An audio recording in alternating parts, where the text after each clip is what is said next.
Kaya sabihin mo na kung sino yung nag-utos sa yung taga Malacanang. But these people, Your Honor, are in position and Why I are you don't- crying, Miss kasi Maslog? hindi po ako. Your Honor, I can't.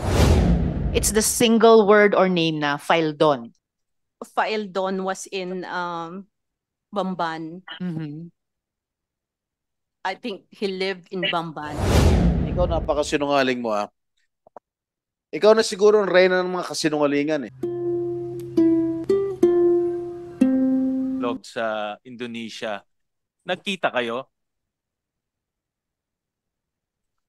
I General. think, yes, Your Honor. Pumunta siya doon, I think doon na sa the place where we took Alice. Kasi si Alice na ilagay doon sa ibang building, yung unang briefing na pinuntahan namin ni Secretary pati ni Chief PNP was a different building kung saan si Alice nakalagay. Pero nagkita kayo? Yes, Your Honor. Nakita ko siya pero hindi siya kasama sa party. Hindi niyo siya pinapunta doon? Hindi po. So ano ang ginawa niya doon? Nung pagpunta niya doon? Ano ang naging papel niya doon sa pangalawang pagpunta sa Indonesia? Your Honors, please, hindi ko po talaga maintindihan kung bakit siya nandun. Kasi unang-una, kasama ko na si Secretary that time at pati si Chief PNP. Kasi ang sabi niya na itong mga trips niya, i-reimburse ng gobyerno. Kaya impression namin, mayroon tong permission sa inyo. Kaya siya pumunta doon. Wala po, Your Honors. Saka General, before Senator Joel, General, kahit nung pangalawang pagpunta sa Indonesia, batay sa sinabi nyo, parang nagulat kayo, nandun na naman si Miss Maslog. And yet after that, nung ibinalik na si Guo Huaping dito sa Pilipinas, pinacilitate nyo pa yung unang pagbisita sa kanya sa custodial center. For someone na parang may ginawang irregular dun sa pangalawang bisita sa pagpunta niya sa Indonesia, isang bisita pa siya kay Guo Huaping na kayo ang nag-arrange. So, before I call on Senator Joel, General, muli, bago ko matanggap yung papel galing kay Miss Maslog, anong impormasyon ang ibinahagi ni Guo Huaping nung debriefing? Para isang huling pagkakataon mula sa inyo na kayo ang sumagot sa komite at hindi lang yung isusulat ni Miss Maslog. Your Honors, meron pong nire-reveal si Miss Alice na ongoing po yung validation namin sa ngayon. At hindi ko po pwedeng maisabi dito sa publiko dahil po baka makompromise lang yung lakad po. Marami pa pong vital information na ibinigay niya sa atin na kailangan pa po namin talagang i-revalidate, and aside from that, hindi pa po ito cleared as in na for public consumption. Kaya po ako humihingi ng if possible, pupunta po ako dyan para sasabihin po sa inyong lahat kung anong ongoing na investigation na ginagawa pa po namin ngayon. Madam For the Chair. record ulit, bago sina Senator Joel at Senator De La Rosa, for the record ulit, General, tinatanong ko lang naman sa inyo, sabihin nyo what she said, what Guo Huaping said. Senator Joel and then Senator De La Rosa. Very quickly, Madam Chair. General, kanina, binanggit po ninyo, no, yung sa debriefing, hindi nyo ba nga kaya kamong ilabas in public.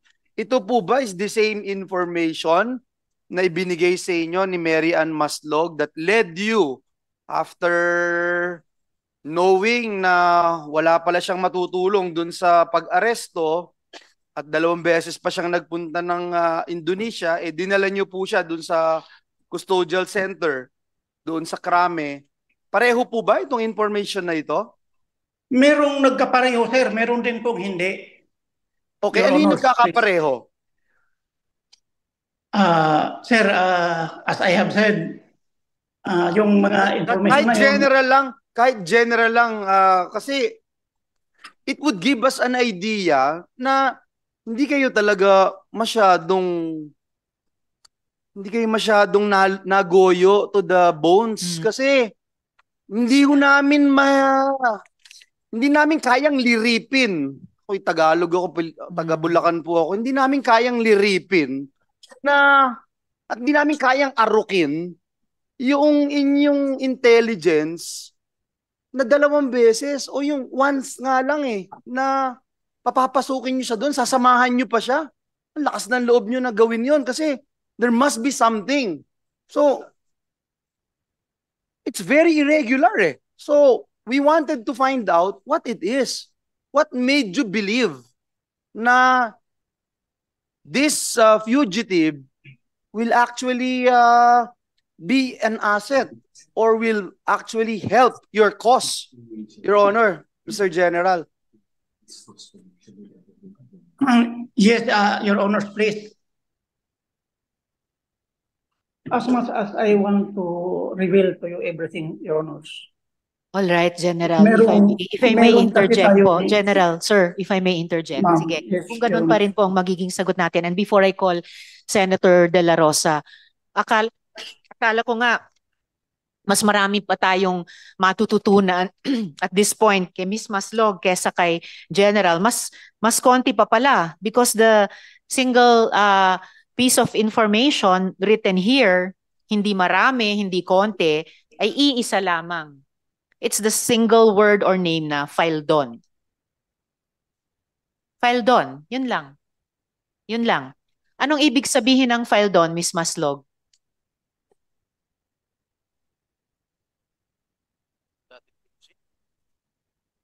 Ms. Maslog. Tinatanong na rin ng aking mga colleagues, yun ba yung dating BOC? Faeldon po. Di ko po siya kilala. Faeldon lang po.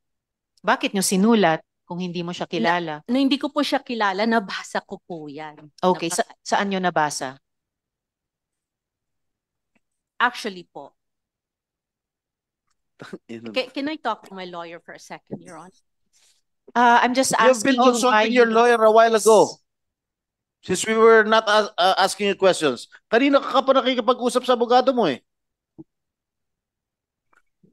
So why did you write this word, this name, Faildon? Anong ibig sabihin? I think po, isa lang po yan sa mga names. Okay. Po. And, Your Honor, I'm sorry po. I don't think I have the right po. Kasi hindi po ako sure. No, it's not a matter of it's true or not. Gaya ng sinabi ko kanina, yung komite magtitimbang niyan. Ang tanong lamang ay anong sinabi? Ano yung sinabi? Your Honor, I can't. I'm sorry, Your Why Honor. not? Why can't you? Those are names po that not validated and I'm not You are really not sure. Your Honor. Sabi mo nga, they are not validated. Hindi mo naman trabaho ang validation. Tulad ng hindi mo trabaho no na kasama sa operation ng pag-aresto kay Guo Huaping. Yes, Your Honor. I know that, Your Honor. But these people, Your Honor, are in position. And Why are you crying, Ms. Maslog? Hindi po ako. Your Honor, I can't.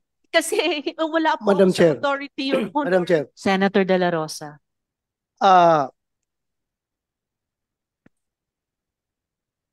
sabi mo kayo na nabasa mo lang yan. Yung file doon, nabasa mo lang. Saan mo nabasa? Saan mo nabasa? Doon po sa communication nga po Anong communication? between yung certain ALG po. Certain ALG. Opo. So meaning, Alice Go.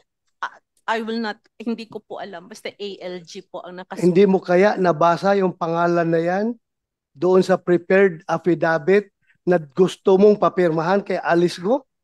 Your Honor, wala po akong papipirmahan kay Alice, Your Honor. Kang magsinungaling. I have A1 information. Alam ko. Kaya sabihin mo na kung sino yung nag-utos sa yung taga Malacanang na papirmahan yung affidavit na yan. Twice ka pumunta doon kay Alice Go para kumbinsihin siya Sino yung sa Malacanang nag-utos sa'yo? Your Honor, I did not convince Alice po to sign any document po, You Your Honor. are a liar. You are a liar. Expected naman yan eh. Naisahan mo nga gobyerno how many years ago? Mr. Chair, 30 years. Naisahan mo na nga yung gobyerno noon pa. Ngayon pa. Marian, Yes, SP pro tempore. natatakot ka ba sa buhay mo pagka dinivulge mo yung mga pangalan? Namatay ka na dati eh. Di ba? Natatakot ka ba sa buhay mo? At dinivulge mo yung pangalan. Namatay ka na dati. Oh. Ano? Come on, please divulge all the names that you know. Sige na. And We're if I may, SP pro tempore, starting with the name file doon, sa anong konteksto nyo narinig yung pangalan niya? Actually po, I think si File Don was in Bamban. Mhm. I think he lived in Bamban. Mhm. And apparently po, Mr. Faeldon and I think his wife also, nandoon po sila sa Bamban. Mhm. And ito po, this information actually, in fairness din po, na-mention din po sa akin ni Miss Alex. Okay. They were invited to go to Davao. Mhm. Madam Chair, Motorcycle. SP pro tempore. I see Alice go in Sandali lang. disbelief. Yeah, Madam Chair, So perhaps could we can we ask. ask, yes, Please go. as SP pro tempore is indicating and the majority leader has asked, Yes, aside from Go official Huaping. response, verbal response Is it would true probably be That you needed. mentioned the name of Faeldon? Madam Chair, ganun po yun. Meron pong isang picture po with the former president po and me, nag-group po na circulating before. Yan po yung kinukwento po. Yan yung isa rin po na pagkwentuhan po namin. Mhm. That's my first time po. Nakita ko po ang former president. Doon sa group picture niyan na circulating, that was the first time po na nakita ko po siya. Doon naman po siya na-mention po ni Miss ni Ma'am kanina. Maslog. Maslog. Kanina naman po na regarding po kay Mr. Nick Faeldon naman po. So Mr. Nick Nick Faeldon Faeldon naman ito. po talaga nasa Bamban. Meron po Mm. siyang goat farm po sa Bamban. Goat farm. Yes po, goat farm. So kayo may babuyan, siya naman kambingan. Wala naman po kami any transaction pero may goat farm lang po. Goat farm. May goat farm lang po siya sa Bamban. Okay. Yan lang po. Madam Chair. Okay. Senator De La Rosa. Yeah. Can I confirm from Alice Go? Yung tanong ko kanina, meron akong A1 information na natanggap about that affidavit na dala-dala ni Maslog. Meron akong informasyon. Confirm or deny lang from you. Hindi kita pinupirsang sagutin. You can ask the advice of your lawyer. Pero tinatanong ko lang para mabigyan ng katuturan itong lahat ng sinasabi. Madam Chair, doon sa question po sa akin ni Sen Bato po, I remain silent po. At meron pa po akong kadagdagan po na answer po pala doon sa na-mention po ni Ma'am Maslog kanina na invitation ng Davao. I just want to clarify. Wala pong nangyaring invitation po ng Davao. Wala po akong kakilala. At yung picture na yon ay nag-iisang picture lang po yon, July 22 to be exact, 2022. Hindi na po presidente si former president that time. Doon sa group picture po, I think and I believe po na-circulate naman po talaga siya. Kumalat po siya sa social media pero that was my first time po na nakita ko po siya. Hindi po, si former president po. Okay. Before we continue, I will call Senator Sherwin next. Before we continue, for to inform my colleagues, unfortunately, I need to go up to my office now before 5:30. So, gusto ba ng komite magpatuloy? In which case, I will ask Senator Sherwin to chair in my stead. It's all right to continue? Yes, Madam Chair. If All you right. can, please. Thank you very much, dear colleagues, and sa lahat ng resource persons. So at this point, I will hand over the chair to Senator Sherwin. Mr. Maraming Chair. salamat, Sen. Sherwin. Mr. Chair, Go ahead. can I go back one question to General Macapas? Yeah, Senator Bato and then General Senator. Macapas? General Macapas? General Macapas? Wala na. Yes, sir. Yes, sir. Thank you. Sir. Yeah. Sir, good afternoon, sir. Your Honor, sir. Yeah, paano sabi mo kanina ito si Mary Ann Maslog nag-volunteer sa iyo na information. Paano siya nakapunta sa iyo? Dumirita lang siya doon sa opisina mo, may nagdala sa kanya o sino nag-introduce sa kanya sa iyo? As I have said earlier, Your Honor, nakilala ko po si Ma'am Jessica kasi ang pakilala ko sa kanya, sir. During the time na saya pa lang ako ng DCO. So from there, minsan nagte-text na siya sa akin tapos nagbibigay ng information. Kaya paano mo siya nakilala? Tinatanong ko, the circumstances behind, paano mo siya nakilala? Bumisita po kasi siya minsan, sir, nung boss ko dati, nung nasa DCO pa po ako. Ako po ang saya, kaya ako ang nag-entertain sa kanya. Dahil wala po So, first, nagkakilala? Opo. Year 2022. Sino yung boss mo? Si, sir, Police Lieutenant General Benjamin Santos, sir. Benjamin Santos? Yes, sir. So pagdating dito kay Alice Go, siya mismo pumunta sa'yo about Alice Go?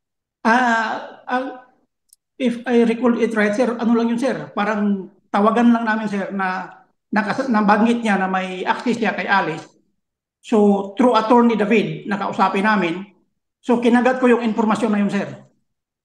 Thank you. Thank you, General Macapas. That Yes, sir. would be all, Mr. Chair, Sen- if I may. Yes, Senate President Pro Tempore. Thank you, Mr. Chair. Mary Ann, alam mong wanted ka rito sa Pilipinas, di ba? Kaso ka. Your Honor, that case is still in Sandigan Bayan po, Yes. Your Honor. Di ba, nagpanggap kang namatay, kaya nawala yung kaso. Pero alam mo may kaso ka. May pending case ka. Na hinahanap ka ng otoridad. It is still in Sandigan. No, I'm asking you if you know that you have a case. Your Honor, the case is still in Sandigan All right. Bayan po, Di sir. meron Refuse kang to kaso. answer po. Okay. Nung pumunta ka sa Indonesia, anong passport ang gamit mo? My name po, Jessica Francisco. Is that your real name? I am Jessica Francisco. You are not Mary Ann Maslog? Your Honor, there is a case about my identity I'm po, Your asking you, Honor. what is your real name? I am Jessica Francisco po. Can you produce us your birth certificate that you're indeed Jessica Francisco? I don't have it with me, Your Honor. But you have a birth certificate Yes, Your Honor. indicating that you're the real Jessica Francisco? Yes, Your Honor. Who is this Mary Ann Maslog? Like what I said, Your Honor. I Who is refuse- Mary Ann Maslog? There Di is ba a ikaw to? case. When you were still 30 pounds lighter? Ikaw ba to? And you were trying to bribe officials in Malacanang during the term of my father? Because of that textbook scam? Says here, you're bag woman, Mary Ann Maslog. Photographed here on March 9, 1999. Ikaw ba to? There is a pending case, Ikaw Your ba Honor. ito? That's not related to your case. I'm asking you, kung ikaw to, if this is you. Your Honor, there is a pending. If this is you, I cannot say, Your Honor. oh, padala mo, baka malabo mata. Page, padala mo sa kanya. Passport ang gamit mo. Anong bansa? Philippine passport po. Philippine passport ang gamit mo. Yes, Your Honor. Isa lang ba ang passport mo? Yes, Your Honor. Wala ka ng ibang passport? Wala po, Your Honor. May Philippine birth certificate ka? Yes, Your Honor. Okay, nandito taga DFA. Can you please check, attorney? Okay, Director, kung anong ginamit na passport nitong si Marian Maslog, tsaka sa BI, Attorney Viado, can you please check or verify anong passport ang ginamit nitong babae ito? Yes, please. We will check.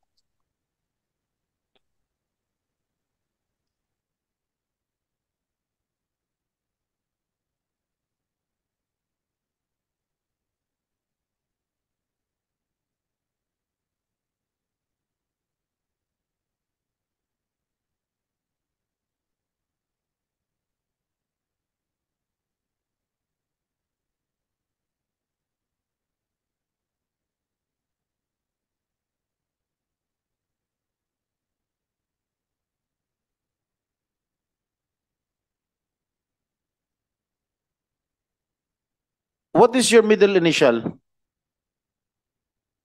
Huh? Sese, Your Honor. Sese. Yes, Your Honor. Pwede po pa-flash ano? Yes, sa ComSec. Okay, we will flash your your passport.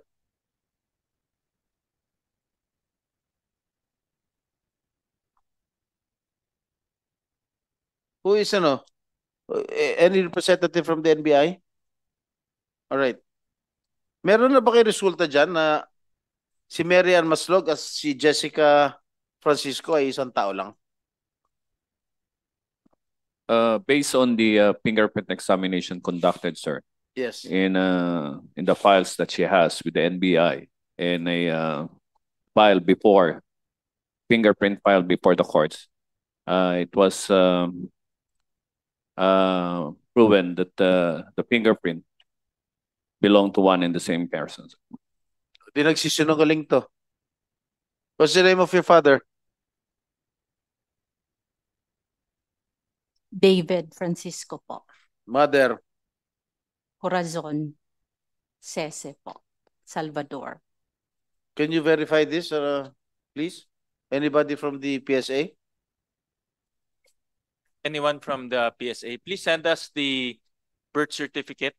Pakipadala lang sa amin. Where were you born? I was born in Quezon City po. Quezon City? And ComSec, pwedeng pa-check sa civil registry if indeed there is a Jessica Francisco who was born on, what's your birthday? December 30, 1985. December 30, 1985. So how old are you now? Alam mo, ikaw napakasinungaling mo 1985 ka pinanganak. Nasaan yung litrato? 1999 nagninegosyo ka na. 14 anyos ka? 14 anyos ka?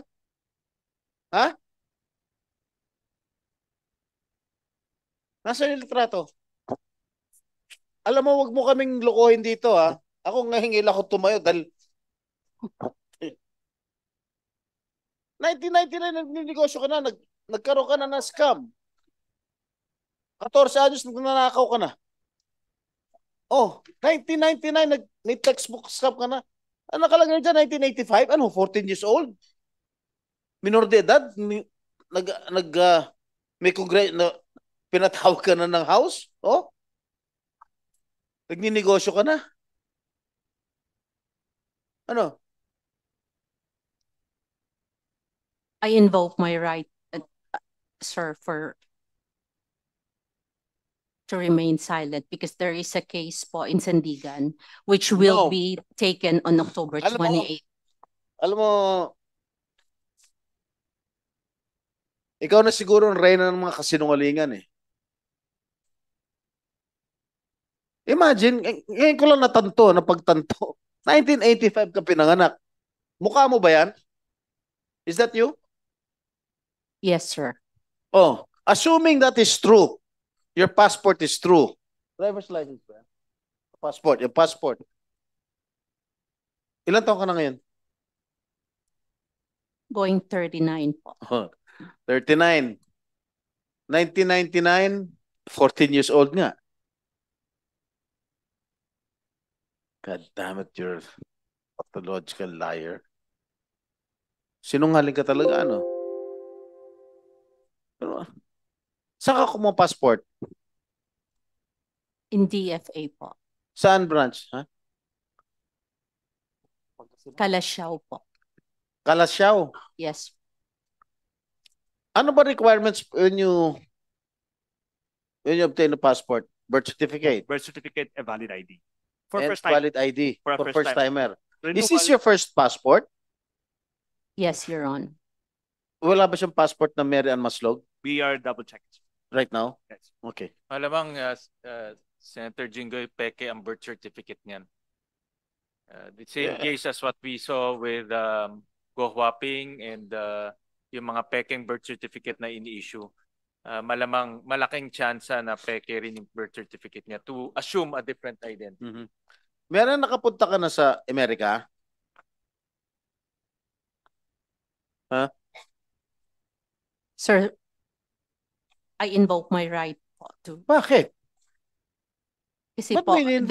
there is a Tinatanong case, ko na kung nakapunta ka na sa Amerika, ano masama doon? there is a case po kasi about my identity sa Sandigan Bayan po. Hmm? So I invoke my right to keep silent. Ang tinatanong ko lang kung nakapunta ka na sa Amerika, is that incriminating? I don't think that is an incriminating question. Oh, There is a case po regarding by bench warrant on the 28th to prove my identity po. So I invoke my right to keep silent, sir. do you have a case in the United States?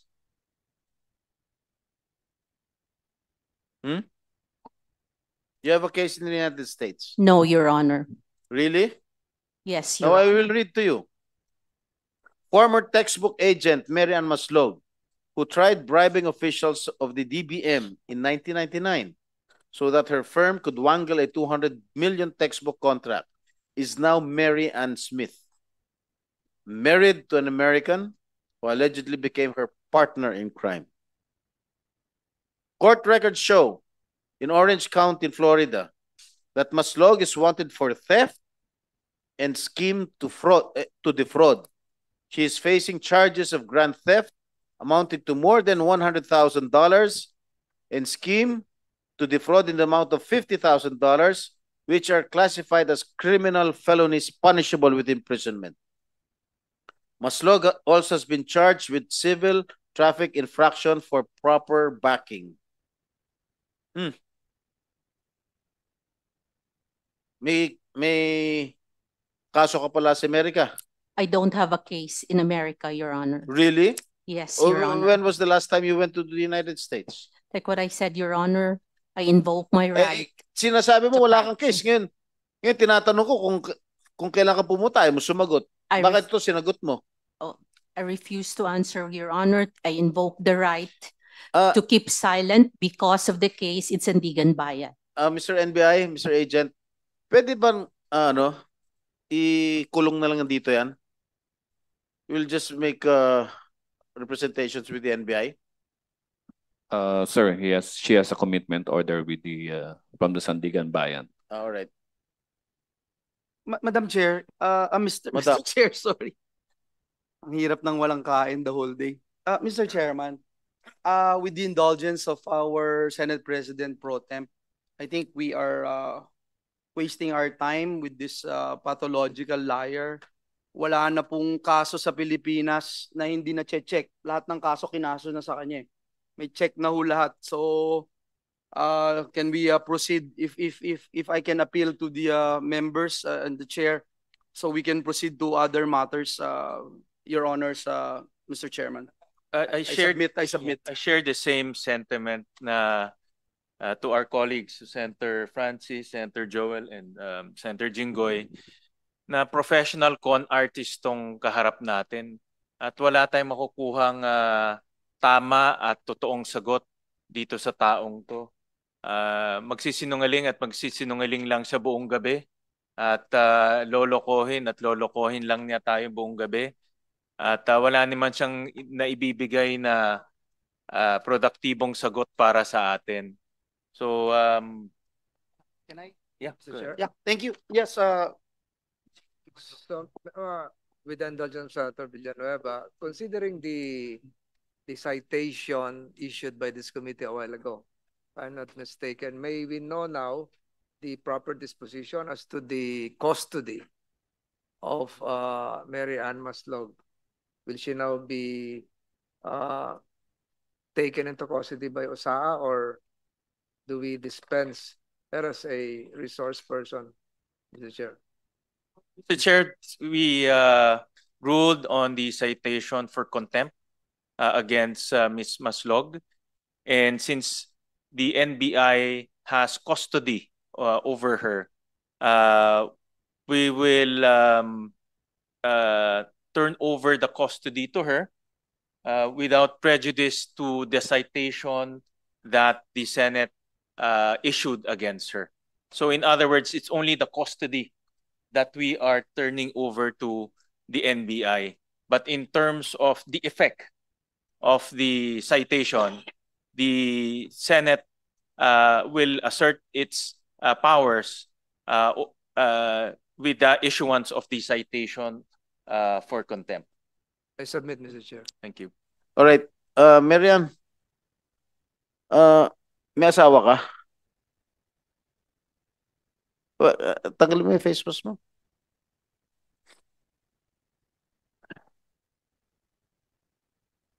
Yes, Your Honor. Sino asawa mo?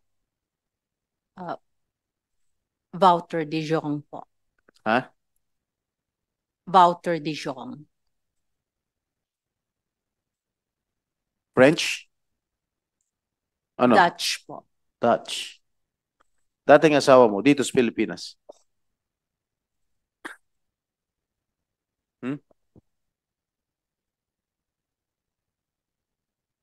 Dating asawa mo dito sa Pilipinas, sino? Yes, Your Honor. Anong yes? Pangalan niya, yes? No, Your Ano pangalan ng asawa mo? Your Honor, I refuse to answer, Your Honor. Why do you refuse to answer my question? Because I have a case in Sandigan, Your Honor. What does that case have to do with my question? Your Honor. I'm just asking you, what is the name of your husband or your former husband? I refuse to answer, Your Honor. Why are you refusing to answer my question? That is a valid question. I refuse to answer, Your Honor, because I have a case in Sandigan, Your Honor. What has that case got to do with my question? It is because, Your Honor. It is because of what? Because, Your Honor, on the 28th and 29th, I have to prove my identity in Sandigan, Your Honor. So I refuse, I invoke my right, Your Honor. Okay, when the page showed you this picture, do you confirm that you're the one in this picture? I did not confirm, Your Honor. Are you confirming now? I'm asking you. Are you this person? I invoke my right, Your Honor, to keep silent because of the case in Sandigan for my identity, Your Honor. For your identity? Yes, Your Honor. For the information of the Filipino people, this woman, Mary Ann Maslog, is formerly married to Mayor Romel Maslog. Correct? An incumbent vice mayor right now. I know him. He is a good friend of mine. But I know you have already been separated. I don't know if if it was annulled or whatnot. You know, of course, you know your husband, Romel. Your Honor, I refuse to answer. I invoke my right po to Okay. keep silent. And for the information of everybody again, you were also married in the United States with a certain Smith. And he became your partner in crime. You were married in Florida. Correct? I refuse to answer, Your Honor. You know, yung mga refuse na yan siguradong tama, totoo. And then when you came to Manila, you defrauded a lot of people here in the Philippines. Con artist ka nga. Pinakita mo yung mga opisina mo. Dinala mo, hininga mo pera. Nung nagbigay ng pera, nag-disappearing act na kayo. That is your true identity.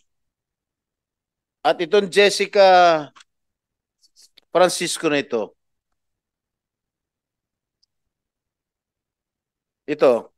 hindi ako naniniwala rito. You are not Jessica Francisco. You are Mary Ann Maslog.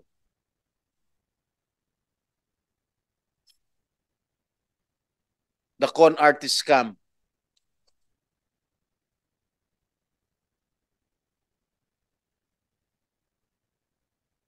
Thank you, Madam Chair. Salamat, SP Pro Tempore, at maraming salamat kay Senator Sherwin for chairing this committee's hearing in my absence. I actually learned, Ms. Maslog, nung kinailangan ko umakyat sa opisina sandali, you tried to pull another fast one right here in the Senate. Ininform ako ng staff ko, kumontak sa office yan si Dr. Jessica. Yung Maslog dyan sa hearing, nagpunta sa office as Dr. Jessica Francisco, na consultant siya ng Indonesian Embassy na gusto ipasama ang sa meeting with Indonesian Police Delegation. Meeting ni na SRH at Senator Sherwin Gatchalian noong September 25. I remember that meeting. We remember that meeting, Ms. Maslog, delegation from the Indonesian National Police. And you came to my office posing as a consultant of their embassy kasi gusto niyong sumama sa meeting na yon. And you wrote down 3 names na makakasama niyo dapat sa meeting. A Zoe or Joe Smith, a Walter De Jong, I think you just named him as your husband, and a Lloyd Sebastian. Grabe, ma'am, nakakashock. You know, I thought I would miss a lot, and I missed a lot in the half hour I had to leave the hearing, but I found out something more about you. Grabe. So just for the information of my colleagues here.